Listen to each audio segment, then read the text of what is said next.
Hola, ¿qué tal? En este video vamos a trabajar un poquito sobre las reacciones químicas que puede tener el grupo carbonilo, es decir, los aldehídos y las cetonas. Como ya sabemos, aldehído quiere decir alcohol deshidrogenado, y el grupo carbonilo está presente en aldehídos, pero también es el grupo presente en cetonas. El grupo funcional, a pesar de ser el mismo, funciona de forma un tanto distinta entre ambos grupos, por lo tanto, no podemos generalizar que los aldehídos tengan las mismas reacciones que las cetonas. Sin embargo, hay reacciones que sí son iguales, mientras que otras ocurren de forma totalmente distintas. Normalmente vamos a tomar un aldehído como la deshidrogenación de un alcohol, es decir, es una forma más oxidada de un alcohol. Por eso mismo se toma como alcohol deshidrogenado. Cuando un alcohol se oxida mediante un oxidante débil o una enzima, usualmente este alcohol va a producir un aldehído. Igualmente, un aldehído se puede hidrogenar y producir un alcohol. Este proceso básicamente es como una reacción de tipo redox, donde lo que voy variando es el estado de oxidación del grupo. Aldehído sería la forma más oxidada, en el caso del alcohol sería la forma más reducida. Sin embargo, el aldehído no es la forma más oxidada que puede tener la molécula. Un aldehído se puede seguir oxigenando para producir un ácido carboxílico.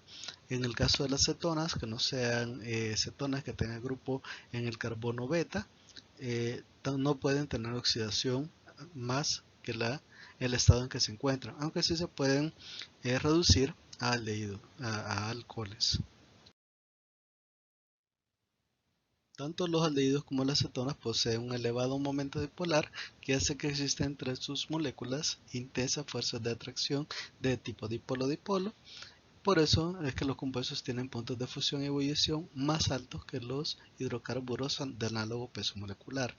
Sin embargo, este siempre es inferior al que poseen los alcoholes, debido a que los alcoholes, debido a la interacción que puede tener el oxígeno a la par del hidrógeno, que puede establecer puentes de hidrógeno directamente, tienden a tener un más elevado punto de ebullición. Sin embargo, los aldehídos y cetonas siguen con un poquito menor punto de ebullición que el caso que les digo, que es el de los alcoholes. Sin embargo, a pesar de que tengan este tipo de interacciones, en el caso de los aldehídos tienen un menor punto de ebullición levemente que el caso de las cetonas. Los aldehídos son más volátiles que las cetonas. Por lo tanto, en este punto, los aldehídos normalmente van a ser el inferior de todos, que es el formaldehído, un gas a temperatura ambiente. Igualmente el acetaldehído se considera un gas a temperatura ambiente. Ya aumentando el peso de la molécula viene a ser suficiente como para poder sostenerse como un líquido, y así la mayoría de aldehídos van a ser, pueden ser líquidos o sólidos, dependiendo de las fuerzas análogas que puedan tener en su momento polar. Sin embargo, las moléculas de aldehídos y cetonas, a pesar de que sí pueden establecer un poquito puentes de hidrógeno, no lo hacen, no lo hacen como lo puede hacer el caso de los alcoholes. Entonces, la forma de hacer puentes de hidrógeno debe ser bastante ínfima en comparación. Por lo tanto, estos siempre van a tener un menor punto de ebullición que el caso de los alcoholes. Por otro lado, en el caso de los éteres, debido a la anulación de las fuerzas, usualmente los éteres tienen todavía un menor punto de ebullición para el caso que los aldehídos o las cetonas.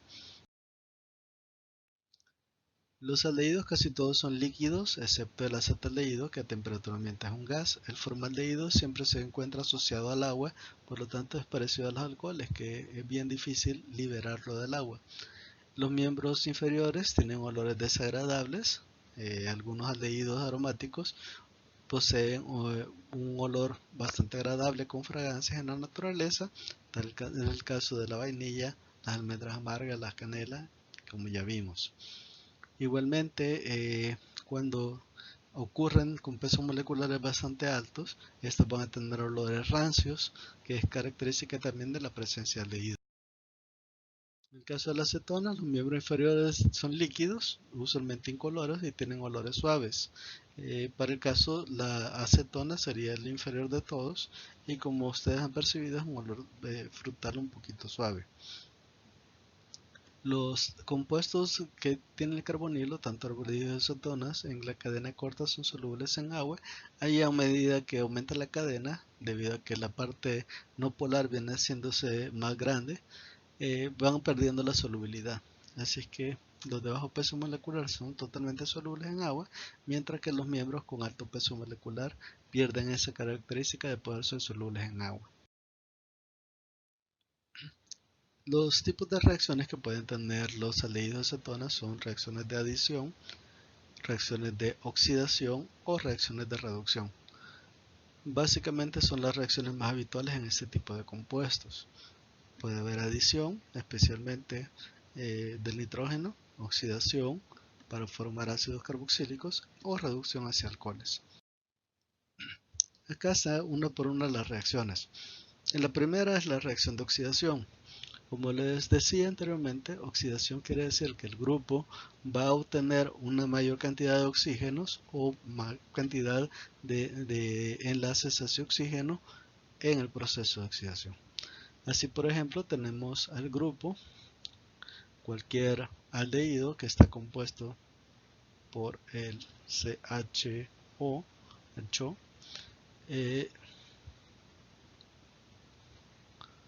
Usualmente este compuesto al hacer reacción, el hidrógeno que está acá va a oxidarse y va a ser suplantado por un OH, dando el grupo ácido carboxílico que sería el que se presenta acá. Si un aldehído se oxida, lo hace hacia ácido carboxílico, que sería la forma más oxidada. Aunque también por transposición las metilcetonas, es decir, aquellas cetonas que tengan el grupo funcional en el segundo carbono, denominado el carbono beta, este de acá es el alfa, este de acá es el beta. Las cetonas que tengan el grupo funcional en el segundo carbono o el carbono beta también pueden convertirse hacia ácidos carboxílicos por transposición del grupo. Entonces también estos podrían formar, en todo caso, ácidos carboxílicos. Aunque este proceso se puede llevar a partir de hipoclorito, hipoyodito, en realidad cualquier especie que esté en un bajo estado de oxidación, cualquier haluro de hidrógeno que tenga óxido de hidrógeno que tenga bajo estado de oxidación. Normalmente la reacción también se puede hacer por medio enzimático. En todo caso, en el cuerpo humano así sucede, en función de enzimas que generan este mismo proceso que aparece acá. Por eso, para estos casos específicos, cuando lo tratemos desde el punto de vista bioquímico netamente, todos estos oxidantes intermedios van a ser enzimas del tipo oxidasas.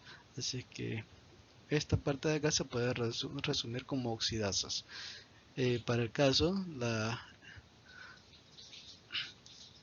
para el caso de la glucosa, por ejemplo, se ocupa una oxidasa que es la que permite esta interconversión de un azúcar, que es un aldehído, hacia un ácido carboxílico, que es como la forma que entra el ciclo de Krebs en forma de piruvato. Así que este proceso sucede mucho corporalmente cada vez que respira, de hecho. Las metilcetonas, por ejemplo, un caso típico de este tipo de metilcetonas es el de la fructosa. La fructosa también se puede convertir hacia ácido pirúvico y también puede entrar al ciclo de Krebs, básicamente como que fuera una glucosa. Así es que eso que digan algunos de que el azúcar de las frutas no lo va a hacer engordar es básicamente una mentira. La reacción va como sigue. Cuando se está en presencia del oxidante, tiene que haber una especie que se oxida y otra que se reduce. En este caso, quien se va a oxidar es la cadena orgánica. Básicamente, el que va a reaccionar es el hidrógeno del aldehído con el oxidante para que el oxidante se descomponga en manganeso y, aparte de esto, me va a quedar en una solución un hidróxido y potasio formando hidróxido de potasio. Normalmente al terminar la reacción termina como ion, es decir, este hidrógeno de acá no queda en realidad, aunque posteriormente se recompone para formarse. Inicialmente ese hidrógeno no queda, sino que queda como ion, con una carga negativa. Igualmente le puede pasar a las metilcetonas. Las metilcetonas, por interconversión del grupo, van a liberar en vez del hidrógeno al metil que está acá con el oxidante. Al oxidarse, ¿quién se va a oxidar? En este caso es el yodo, que va a pasar de yodo con valencia más 1 a valencia menos 1. En este caso va a reaccionar directamente con el metil, liberándose de la cadena, y por el contrario el oxígeno se va a incorporar a la cadena formando el OH que tenemos acá presente. Básicamente lo que estamos haciendo es que el metil reacciona contra el yodo, libera los dos hidrógenos, los hidrógenos quedan dentro de la cadena como OH y básicamente me va a quedar un residuo de OH. Para que ocurra la reacción es necesario 3 moles de hipoyodito en este caso para que se dé la reacción y me pueda dar el triyodo metano. Una de las reacciones más comunes es la reacción del espejo de plata. Esta reacción se ocupa bastante industrialmente. Básicamente es la misma reacción que tenemos. Si se hace reaccionar un aldehído con nitrato de plata amoniacal, que es un complejo que se forma añadiendo cantidades de amoníaco al nitrato de plata, para que se forme este ion nitrato de plata amoniacal. Normalmente cuando se hace la reacción se va formando una turbidez, la cual desaparece conforme agregamos más amoníaco. Cuando la solución se encuentra clara, ya está lista para reaccionar. Cuando se da la reacción, la plata se reduce a plata molecular y la cadena orgánica se oxida hacia un ácido carboxílico en forma de ion. Se libera amoníaco que se disuelve en agua para formar hidróxido de amonio, y esa básicamente es la reacción. Esta reacción del espejo de plata es la reacción que se ocupa especialmente para producir los espejos a base de plata. Si se han fijado en la recubierta de la parte de atrás de los espejos, para aquellos que han quebrado un espejo, van a ver de que existe una superficie de color plateado. En este caso sería el espejo de plata. Sin embargo, la reacción es válida para cualquier aldehído, así es que el azúcar, al ser aldehído, también se puede ocupar para la reacción, y en todo caso el azúcar como aldehído deja una coloración café en la parte de atrás de los espejos. Usualmente la calidad del espejo está dada en función de que si es espejo de plata, que se hizo con nitrato de plata, o si es un espejo en todo caso de azúcar, que también da el mismo reflejo, solo que tiende a durar menos tiempo debido a que el azúcar es un aldehído un poquito más grande y los restos de azúcar son comidos por las bacterias y eso destruye la superficie de los espejos. Otra reacción es la reacción de reducción. Si se reduce un aldehído, se convierte en un alcohol, aunque existen mecanismos, por ejemplo la reacción de Clemstein o también la reducción de Wolff-Kishner, que también permiten que se conviertan en alcanos. Básicamente el grupo funcional se pierde y se convierte en una saturación, en un alcano. La reacción más común es la primera, que sería la reducción hacia alcoholes. Se puede dar la reducción a alcoholes mediante hidrógeno y los catalizadores para la incorporación del hidrógeno, que serían el níquel, el platino o el paladio. Cuando se da esa reducción, la reducción lleva hacia un alcohol, si es un aldehído, un alcohol primario, si es una acetona, un alcohol secundario.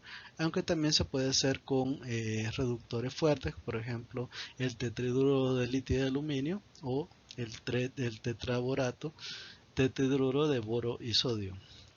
Y luego un proceso de acidez para restablecer los enlaces. Aquí están los compuestos. Básicamente lo que sucede es de que el doble enlace se rompe, forma una carga negativa, una carga positiva. Esto permite que se dé una oxidación por parte del hidrógeno, que pase de hidrógeno 0 a hidrógeno más 1. Uno de los hidrógenos queda anclado directamente hacia el oxígeno y el otro queda anclado hacia el carbono, que se queda con la carga positiva. Esto permite en todo caso que se forme un alcohol de tipo secundario para el caso de que sea una acetona, y de tipo primario para el caso que sea un aldehído.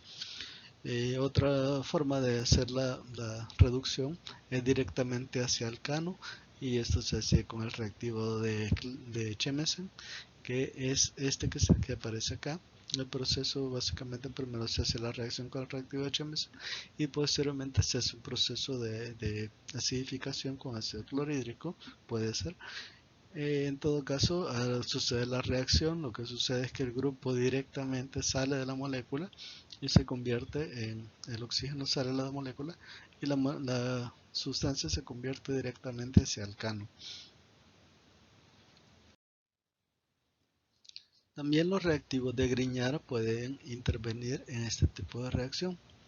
El reactivo de Grignard es especialmente en el caso de que se quiera convertir hacia un alcohol la sustancia orgánica.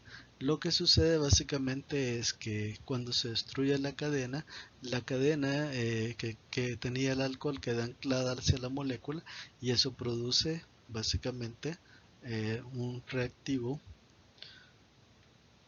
o la incorporación de un radical a la molécula, y en el lugar donde está el doble enlace aparece el haluro de magnesio.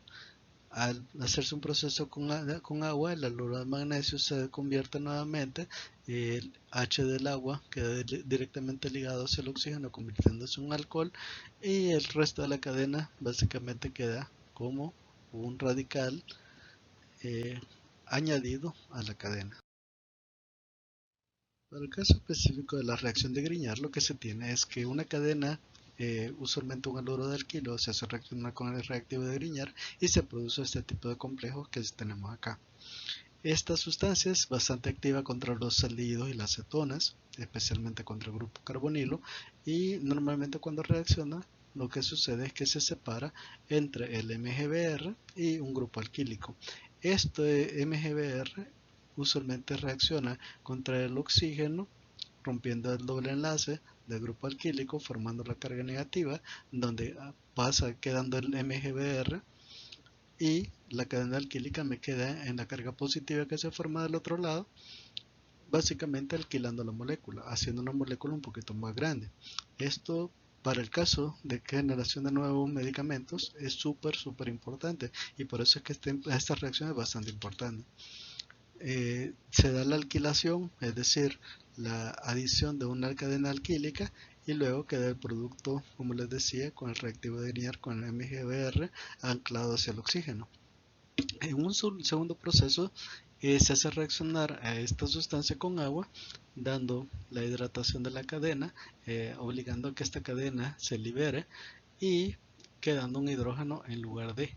Por lo tanto, se forma un alcohol y la cadena alquílica anclada al mismo carbono donde estaba el grupo carbonilo. El resultado reactivo de Grignard, en todo caso, es la alquilación más la formación de un alcohol. También se puede dar la adición de cianuro. En este caso se forma algo que se llama cianhidrinas. Las cianhidrinas usualmente tienen este grupo que se denomina nitrilo y tienen un alcohol en el mismo carbono donde queda el nitrilo. Básicamente lo que sucede es que el grupo cianuro va a reaccionar contra la cadena, haciendo que se rompa el enlace. Nuevamente vamos a lo mismo, se forma una carga positiva, una carga negativa. El hidrógeno es el primero que ataca. Este hidrógeno ataca a la molécula, a una acidez. La acidez ataca a la molécula, obliga a que se rompa el enlace, se forma la carga negativa, el hidrógeno queda anclado a la carga negativa, la carga positiva que se ha formado, el cianuro se llama a reaccionar hacia ese punto, formándose lo que es la cianhidrina.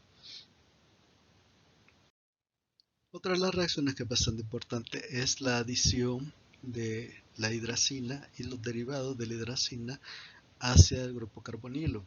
En este caso, quienes van a reaccionar son la hidroxilamina, en todo caso formar un tipo de sustancia que se llaman oximas, la hidracina como tal, formando las hidrazonas, la fenilhidracina, que usualmente forma las fenilhidrazonas, y la semicarbazida, que en este caso formaría las semicarbazonas. Normalmente todos estos tipos de sustancias pueden reaccionar y al reaccionar directamente quedan anclados sustituyendo al oxígeno y formando agua. El mecanismo es bastante simple.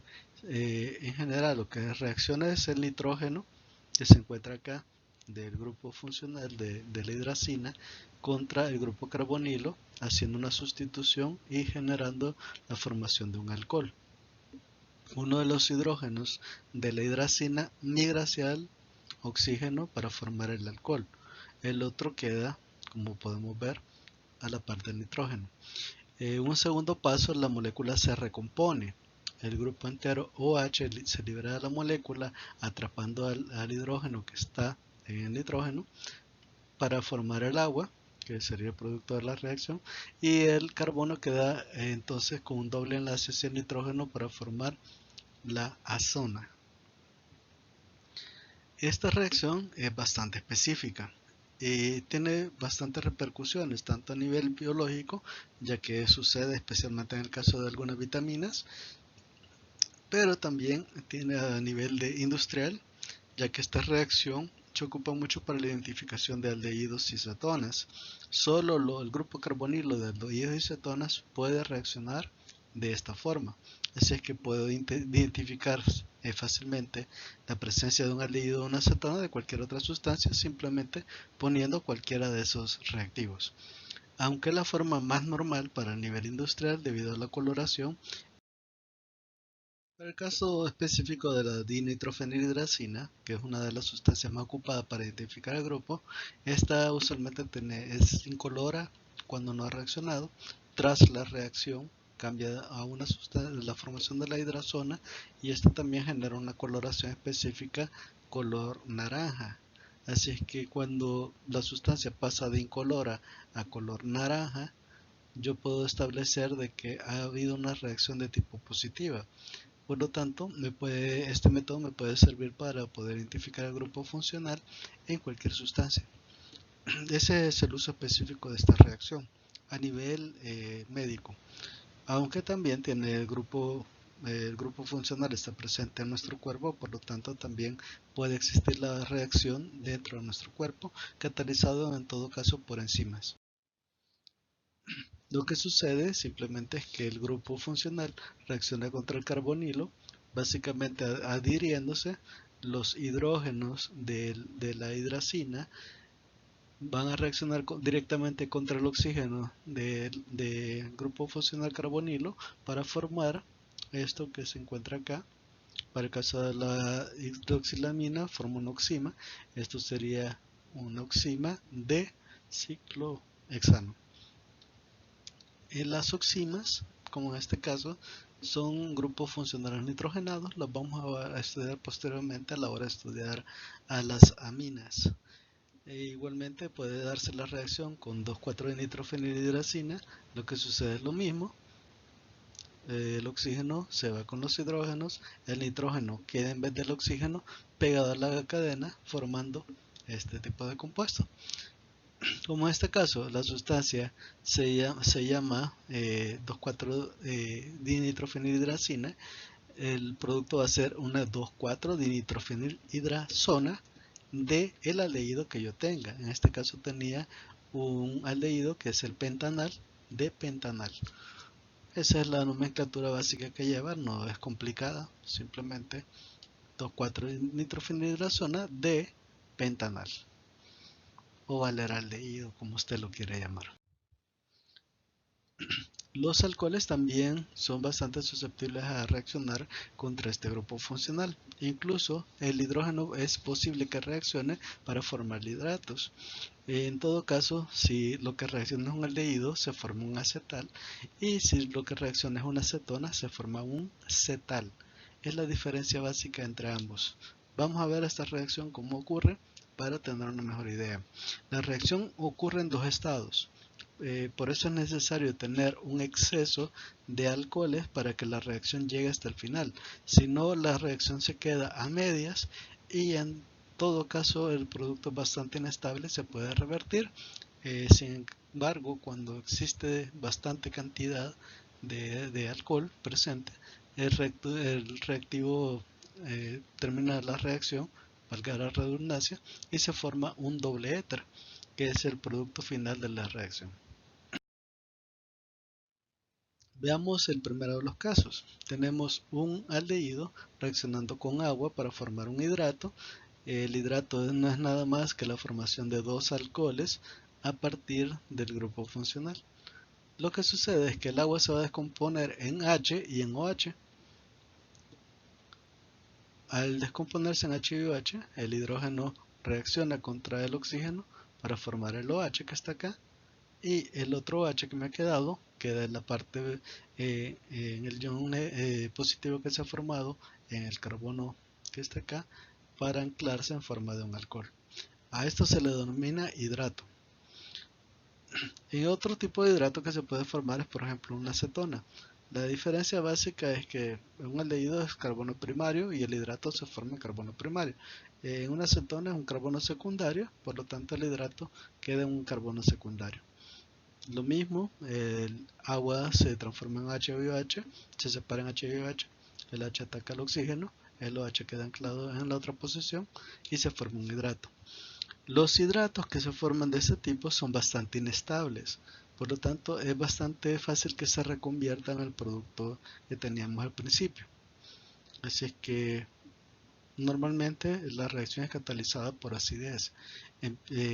La acidez promueve la formación de este tipo de reacciones y por eso también es considerada parte de los defectos de los fármacos, ya que si un fármaco empieza a tener suficiente acidez, si reacciona contra agua, si por ejemplo el sello de un medicamento se rompe y se empieza a inmiscuir agua dentro del medicamento, puede hacer de que el medicamento reaccione y forme hidratos, y los hidratos, como son alcoholes, pueden seguir reaccionando para formar polímeros o sustancias que no sean precisamente el principio activo que yo deseo.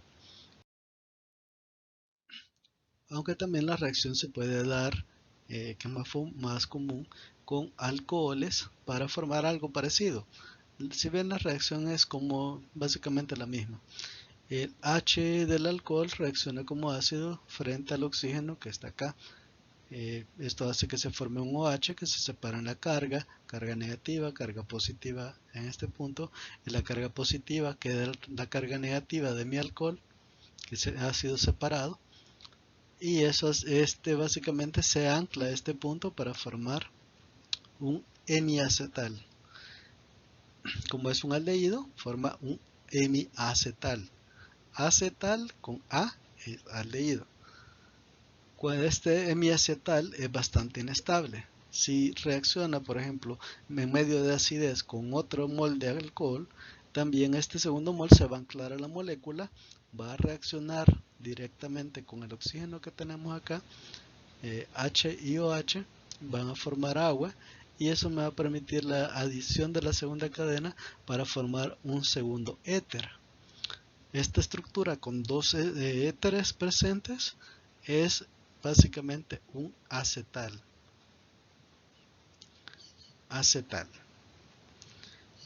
Hemiacetal viene, la palabra terminal quiere decir viene de mitad.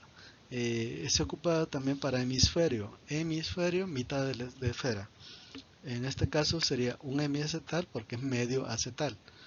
Cuando se da la reacción completa se forma un acetal que sería el producto final. De forma análoga, tener la misma reacción reaccionando contra un alcohol, por ejemplo, para formar un hemicetal. Si bien ya no tiene la A, hemicetal, porque es cetona. Cuando un hemicetal reacciona con acidez con otro mol de alcohol, va a tener la segunda reacción donde se va a dar un cetal. La diferencia es el nombre. Hemiacetal, cuando sea un aldehído. Acetal siempre cuando sea un aldehído. Hemicetal cuando sea una acetona, o cetal siempre con cetal. Otra de las reacciones bastante comunes es la reacción de Cenizarro, donde se hace reaccionar dos aldehídos, esta específica para aldehídos, donde básicamente se toma frente a una base fuerte. Esta base fuerte genera una especie de oxidación en el aldehído, formándose una sal de un ácido y posteriormente también un alcohol. Uno de los moles del aldehído se convierte en ácido carboxílico y el otro de los moles se convierte en alcohol. Es básicamente el producto, se forma un aldehído. El aldehído, dos moles de aldehído, uno se convierte en ácido y otro se convierte en alcohol. O sea, uno se va a oxidar y otro se va a reducir. Básicamente la reacción va como sigue. Teniendo los dos moles de aldehído, uno de ellos se va a reducir. Reducir quiere decir que se va a cortar el enlace, va a hidrogenarse, se va a convertir en alcohol primario, y el otro se va a oxidar, que también quiere decir que se va a quitar el hidrógeno y se va a incluir a la cadena un oxidrilo para formar un ácido carboxílico. En todo caso, el ácido carboxílico queda como sal, que posteriormente, agregando acidez, se puede interconvertir a ácido nuevamente. Así que este sería como el producto principal de esa reacción. La halogenación de cetonas. En el caso de la halogenación de cetonas, el grupo carbonilo no se puede halogenar, pero el carbono que está a la par del grupo carbonilo sí. Así que al suceder la reacción, lo que sucede es que el halógeno va a reaccionar frente a la cadena. Básicamente un hidrógeno de la cadena va a ser sustituido por un halógeno, y básicamente al reaccionar el halógeno, la parte que queda negativa del halógeno reacciona contra el hidrógeno para formar HX, y el halógeno que me ha quedado sustituye el hidrógeno en la cadena para formar el haluro. Básicamente lo que tenemos es esto. Quien reacciona no es el carbonilo, sino que el carbono de la par. Puede reaccionar cualquiera de los dos lados. Ahí sí puede haber una multiplicidad de productos, ya que cualquiera de los dos lados podría reaccionar. Aunque en general, por principios, como ya hablamos un poquito de Markov-Mikov, quien tiende a reaccionar en mayor proporción es el que esté más adentro de la molécula, así que este carbono sería más susceptible a reaccionar que el otro, aunque en general los dos reaccionan. El halógeno se parte en dos productos. Tenemos un bromo positivo, un bromo negativo. El bromo negativo se queda con el hidrógeno, que sale con carga positiva. Esta parte se queda con la carga negativa, aceptando al bromo que me ha quedado con carga positiva, para formar una halogenación en la cadena. Y entonces llegamos al final del video. Este material ha sido en su mayoría tomado en función del libro de Morrison Boyd, aunque también algunos materiales han sido tomados de Carey. Por lo tanto, mi indicación sería estudiar el libro de Morrison Boyd para tener más información sobre las reacciones, aunque igualmente el libro de Carey muestra bastante material como para poder entender un poquito lo que está sucediendo en las reacciones, en los mecanismos de las reacciones. La mayoría de materiales propios, es que la mayoría de reacciones yo las he preparado, no hay ningún problema de derechos de autor sobre eso. Así es que con esto concluimos este video. Nos vemos en la próxima. Estemos pendientes. Por favor, intenten hacer los ejercicios de las guías que les he proporcionado. Y nos vemos.